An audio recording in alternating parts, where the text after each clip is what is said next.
Auzubillahiminash-shaytanir-rajim. Bismillahir-rahmanir-rahim. Welcome to Shahji Academy. Dear second year accounting students, Assalamu alaikum. Hope you all are doing well. So students, chapter number 10 NPO हम पढ़ रहे थे, जिसमें हमने अब तक लेक्चर नंबर 8 कंप्लीट किया. आज हमारा ये लास्ट लेक्चर है एक्सरसाइज के हवाले से, लेक्चर नंबर 9, जिसमें हम लास्ट प्रॉब्लम नंबर 16 डिस्कस करेंगे आपके साथ क्लास में. The following is a summary of the cash book of the Shahji Sports Club for the year ended December 31st, 1986. Shahji sports club के बारे में बता दें. इनका कैश बुक की समरी आपको गिवन है. यहाँ पर रेसिट है, पेमेंट साइड है. रेसिट साइड पर देखें, सबसे पहले बैलेंस है आपके पास 250, जो कि जनवरी 1 का बैलेंस है. तो बेटा ये बैलेंस किस चीज़ का बैलेंस है? ये हमारा कैश का बैलेंस है, क्योंकि हमारी रेसिट और पेमेंट यानी ये हमारी समरी होती है कैश बुक की. तो ये बैलेंस हमारा ओपनिंग बैलेंस है कैश का. इसके बाद कह रहे हैं सब्सक्रिप्शन फॉर 1985 की सब्सक्रिप्शन है 30. सब्सक्रिप्शन फॉर 1986 की सब्सक्रिप्शन है 1070, जबकि हमारे पास 1987 की सब्सक्रिप्शन भी गिवन है जो कि है 40. इसके बाद कहते हैं सेल्स ऑफ रिफ्रेशमेंट सेल की गई थी 970 रुपीज़ की. इसके बाद पेमेंट पर अगर हम देखें तो परचेज ऑफ इक्विपमेंट परचेज की है 110 की. स्टेशनरी और पोस्टेज का हमारा एक्सपेंस है 260 रुपीज़. कॉस्ट ऑफ रिफ्रेशमेंट है 510. लाइटिंग, हीटिंग एंड क्लीनिंग के दिए हैं 420 रुपीज़. रेंट है हमारा 490 और सन्ड्री एक्सपेंसेस है 120. ये हमारी हो गई रिसिट एंड पेमेंट साइड की बात. अब हम आ जाते हैं रिक्वायरमेंट पर. तो रिक्वायरमेंट में कह रहे हैं prepare income and expenditure account for the year December 31st, 1986. तो बेटा स्टार्ट करते हैं. सबसे पहले मांगा गया है इनकम एंड एक्सपेंडिचर अकाउंट. तो हमने हेडिंग लिखी Shahji sports club income and expenditure account. सबसे पहले पेमेंट साइड पर अगर हम देखें तो सबसे पहले है हमारे पास परचेज ऑफ इक्विपमेंट. इक्विपमेंट क्या है? इक्विपमेंट बेटा हमारा एसेट है, और एसेट जो है वो हम रिकॉर्ड करेंगे अपनी बैलेंस शीट के लिए. इसके बाद सेकेंड है स्टेशनरी, पोस्टेज एक्सेट्रा 260 रुपीज़. तो ये हम यहाँ रिकॉर्ड करते हैं, ये हमारा एक्सपेंस है. स्टेशनरी, पोस्टेज एक्सेट्रा और अमाउंट आ गए हमारे पास 260.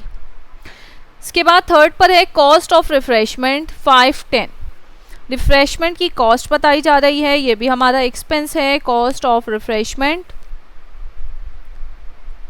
अब 510 तो हमें पेमेंट साइड पर गिवन थे, बट कुछ एडिशनल इन्फॉर्मेशन में भी हमें बताया जा रहा है. पॉइंट नंबर ए अगर हम देखें, एट 1 जनवरी 1986 देयर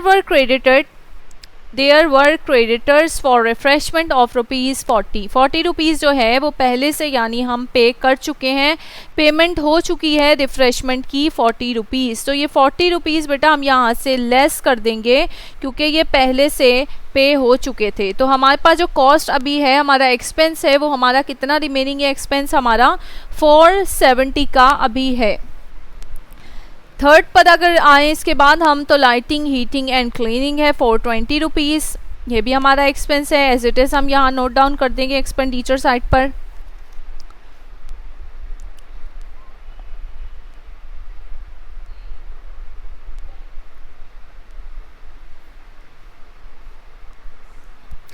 $420 के बाद है हमारे पास रेंट, और रेंट भी हमारा एक्सपेंस है. यहाँ पर हमें बताया गया है 490 रुपीज़, जबकि अगर हम देखें एडिशनल इन्फॉर्मेशन में पॉइंट नंबर बी पे कह रहे हैं ₹30 rent was owing at December 31st, 1986. यानी कि रेंट वॉज ओइंग का मतलब कि अभी भी ये अनपेड है, पे होना बाकी है, ये अभी पे नहीं हुआ. तो 490 का हमारा पेमेंट हमने कर दी थी, तो 490 का एक्सपेंस हमारा वो था, और 30 रुपीज़ जो है वो अभी भी हमने पे करना बाकी है, यानी 30 रुपीज़ का एक्सपेंस रिमेनिंग है. तो टोटल हमारा एक्सपेंस हो गया 520 रुपीज़. इसके बाद है हमारे पास सन्ड्री एक्सपेंसेस, जिसकी कॉस्ट है हमारे पास 120 रुपीज़. ये भी हम एज इट इज़ यहाँ नोट डाउन कर देंगे. Sundry expenses 120. अब हमने पेमेंट साइड पर जितने एक्सपेंसेस थे उन्हें रिकॉर्ड कर लिया. अब हम आ जाते हैं अपनी एडिशनल इन्फॉर्मेशन की तरफ कि यहाँ पर हमारे पास कोई और एक्सपेंस है.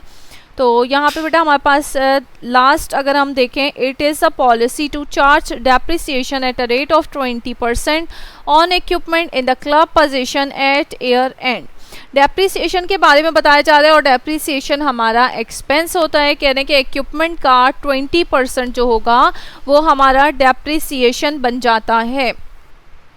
तो इक्विपमेंट अगर हम देखें तो इक्विपमेंट का टोटल यहाँ पर हमारे पास कितना है, 100 की इक्विपमेंट हमें यहाँ पे बताई गई थी जो कि हमने परचेज़ की थी। और इसी के साथ ही इन्होंने हमें बताया था कि जनवरी 1 को एक इक्विपमेंट की जो कॉस्ट थी वो है 790, यानी 790 पहले से थी और 190 जो है 110 जो है वो हमने परचेज़ की है ड्यूरिंग द ईयर। तो टोटल इक्विपमेंट हमारे पास कितनी हो गई, 790 पहले से थी जनवरी 1 को, जबकि 110 रुपीज़ की हमने इक्विपमेंट परचेज़ की, तो हमारे पास टोटल इक्विपमेंट आ गया 900। और इस 900 पे हमने 20% चार्ज कर लेना है डेप्रिसिएशन। तो 900 का बेटा 20% निकाल लेंगे, कितना आ जाएगा हमारे पास 20%,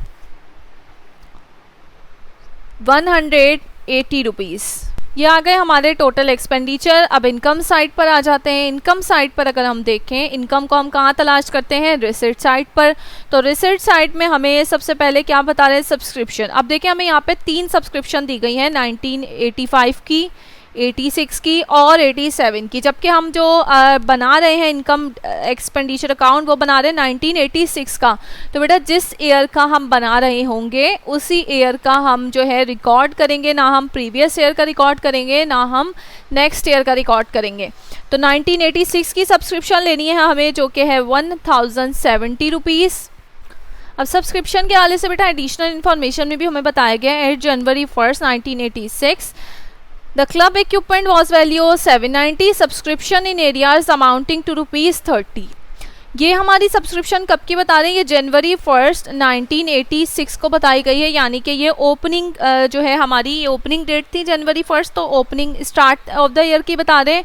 जबकि पॉइंट नंबर सी पे देखें हम, at December 31, 1986 subscription in arrears amounting to ₹20, कह रहे हैं कि जो सब्सक्रिप्शन इन एरियाज है वो है 20 रुपीज़। तो हम क्योंकि एंडिंग को देखते हैं तो हम जनवरी 1 वाली नहीं लेंगे बल्कि हम दिसंबर 31 की देखेंगे, तो हमारे पास है 20 रुपीज़। तो 20 हमने ऐड कर दिया तो सब्सक्रिप्शन हमारे पास कितनी इनकम आ गई, टोटल 1090 रुपीज़।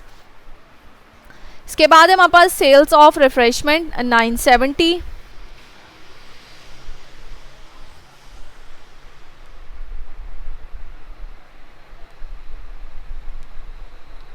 ये बेटा हमारी इनकम हो गई और एक्सपेंडिचर हो गए। अब हमने क्या करना है, हमने अपनी दोनों साइड्स का टोटल कर लेना है। इनकम साइड का अगर हम टोटल करें तो इनकम साइड का टोटल बनता है 2060 रुपीज़। इसी तरह एक्सपेंडिचर का टोटल करें तो एक्सपेंडिचर का टोटल है हमारे पास 1970, यानी हमारा डिफरेंस कितना आ रहा है, एक्सपेंडिचर जो है वो कम है जबकि इनकम हमारी ज़्यादा है। तो अगर हम इनकम में से एक्सपेंडिचर को लेस कर दें तो हमारे पास क्या बैलेंस आता है, 90 रुपीज़ जो है वो इनकम ज़्यादा है जबकि एक्सपेंसेस 90 रुपीज़ से कम है। जब भी इनकम ज़्यादा हो एक्सपेंसेस कम हो तो उसके डिफरेंस को हम नाम देंगे सरप्लस ओवर एक्सपेंडिचर, कि ये हमारी अमाउंट एक्सपेंडिचर से ज़्यादा है इनकम की और यहाँ पर 90 रुपीज़ है। अब टोटल कर लेंगे हम एक्सपेंडिचर साइड का, तो टोटल आ गए यहाँ पर भी 2060 रुपीज़। ये हमारी फर्स्ट रिक्वायरमेंट हम सॉल्व कर चुके हैं। अब आ जाते हैं अपनी सेकेंड रिक्वायरमेंट है हमारे पास balance sheet as at date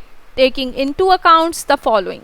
balance sheet बनानी है हमने दिसंबर 31, 1986 पर। सबसे पहले हम कॉलम ड्रॉ करते हैं।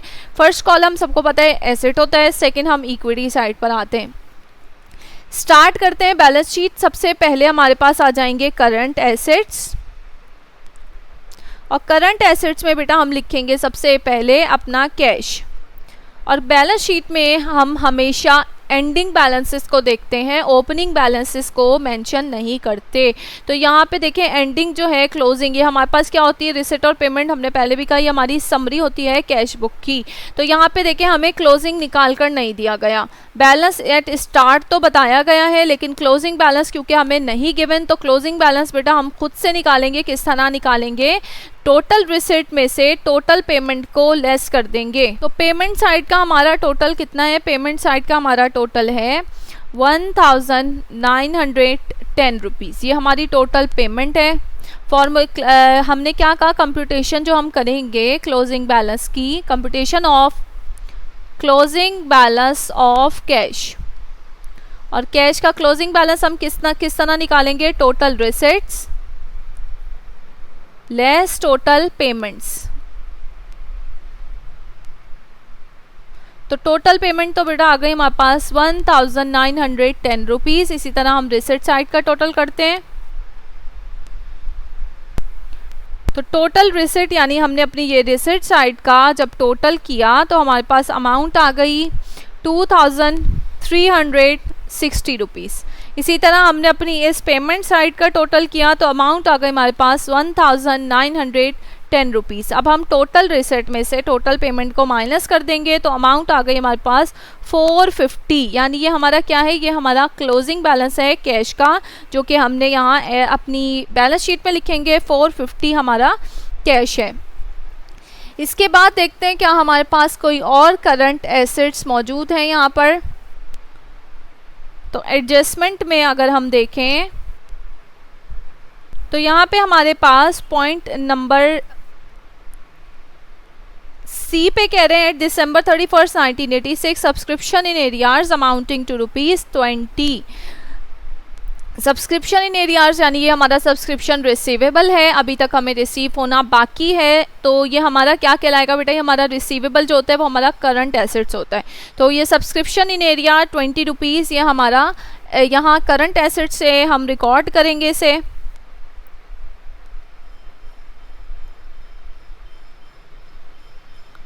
₹20 आ गया। अब हम आ जाते हैं अपने फिक्स्ड एसेट्स की तरफ।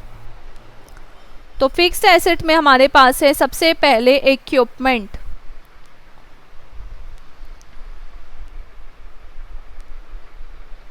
तो बेटा इक्विपमेंट अगर हम देखें तो हमने पहले भी जब इक्विपमेंट डेप्रिसिएशन निकालते हुए भी इक्विपमेंट को देखा था कि इक्विपमेंट हमारे पास दो जगह है। पहले तो हमें पेमेंट साइड पर भी बताया गया और इक्विपमेंट एट स्टार्ट भी बताया कि इक्विपमेंट की वैल्यू थी स्टार्टिंग में 790 रुपीज़, जबकि हमने ड्यूरिंग द ईयर परचेज की है 110 रुपीज़ की। तो टोटल इक्विपमेंट हमारे पास कितनी आ गई, 900 की। जनवरी 1 पे 790 की थी, जबकि हमने 110 की इक्विपमेंट दोबारा परचेज की है। तो टोटल इक्विपमेंट हमारे पास आ गई 900 की। इक्विपमेंट में से हम लेस कर देते हैं इसका अलाउंस फॉर डेप्रिसिएशन, और डेप्रिसिएशन हमने यहाँ पर रिकॉर्ड किया था कि हमारा जो डेप्रिसिएशन है वो है 20%, जो कि 180 रुपीज़ आया था। तो हम यहाँ से 180 लेस कर देंगे तो हमारे पास जो अमाउंट आएगी डेप्रिसिएशन की वो आ गई 720 रुपीज़। अब आ जाते हैं बेटा अपनी इक्विटी साइड पर। तो इक्विटी साइड में हम सबसे पहले रिकॉर्ड करेंगे करंट लायबिलिटीज़ को।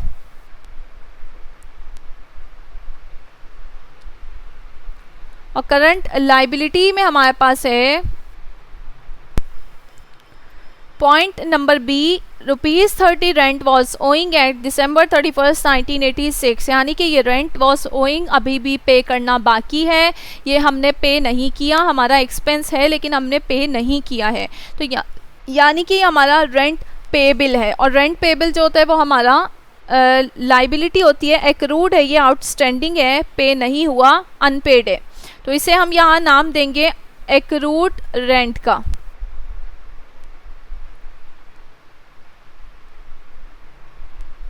और एक्रूड रेंट है हमारे पास ₹30। इसके बाद है हमारे पास, अगर हम रिसिट साइड पर देखें तो देखें हमें सब्सक्रिप्शन 3 दी गई थी। 1985 की, ये तो प्रीवियस ईयर की हो गई, 86 की जो कि इस साल की थी, जबकि 87 की जो है वो बेटा अभी ईयर नहीं आया। ये सब्सक्रिप्शन हमारे पास पहले से आ गई जबकि अभी हमने इसे यूज़ नहीं किया है। तो ये हमारा जब रिसीव इन एडवांस होता है, यानी कि पहले से हम एडवांस में रिसीव कर लें इनकम को, तो वो हमारी कहलाती है अनअर्न। और अनअर्न जो होता है वो हमारा क्या होता है, वो हमारी लायबिलिटी होती है कि हमने इनकम तो रिसीव कर ली बट सर्विसेज अभी प्रोवाइड नहीं हुई। तो ये हमारा क्या है, सब्सक्रिप्शन फॉर 1987 जो है वो हमारा है अनअर्न सब्सक्रिप्शन, जो कि है 40 रुपीज़, और ये हमारी लायबिलिटी है। तो इसे हम यहाँ पर लिखेंगे अनअर्न्ड सब्सक्रिप्शन 40 रुपीज़।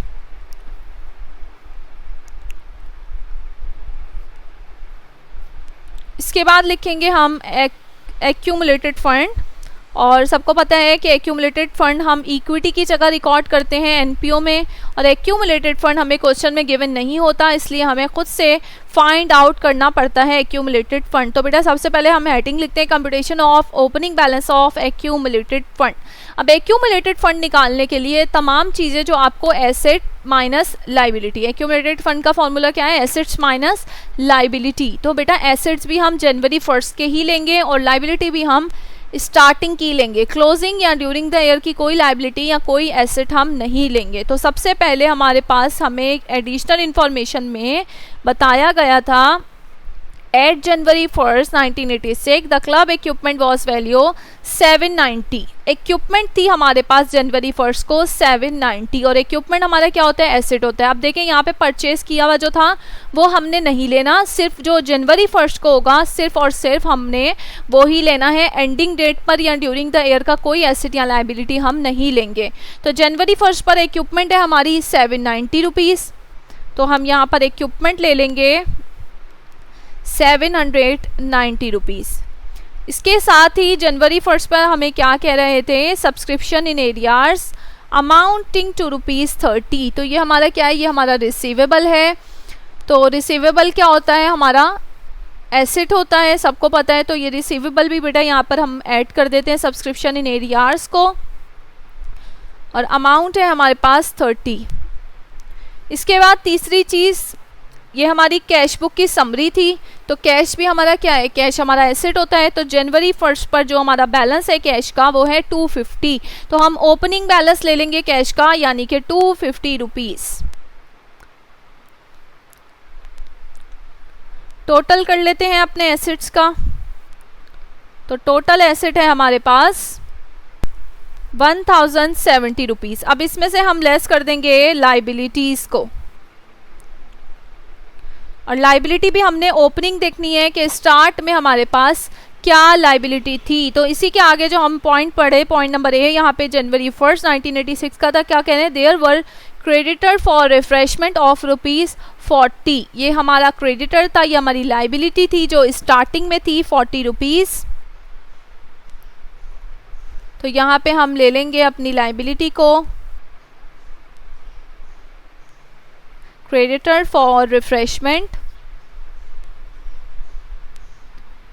40 रुपीज़ हम लेस कर देंगे यहाँ से। तो हमारे पास अमाउंट आ गई 1030 रुपीज़, और ये हमारा क्या है, ये हमारा है एक्यूमुलेटेड फंड। तो बेटा एक्यूमुलेटेड फंड की अमाउंट आ गई है, यहाँ पर हम लिख लेते हैं एक्यूमुलेटेड फंड है हमारे पास 1030, और इसमें हम ऐड कर देंगे अपना इनकम को। और इनकम क्या है, इनकम हमने इनकम एंड एक्सपेंडिचर अकाउंट में जो सरप्लस लिखा होता है वो हमारा कहलाएगा नेट इनकम। तो यहाँ पे देखें हमारा सरप्लस कितना था, हमारा सरप्लस था 90 रुपीज़। तो इनकम यहाँ पे हम कितनी ऐड करेंगे, यहाँ इनकम हम ऐड करेंगे 90 रुपीज़। तो इनकम ऐड करने के बाद अमाउंट आ गई 1120, जो कि हमारा टोटल एक्यूमुलेटेड फंड है।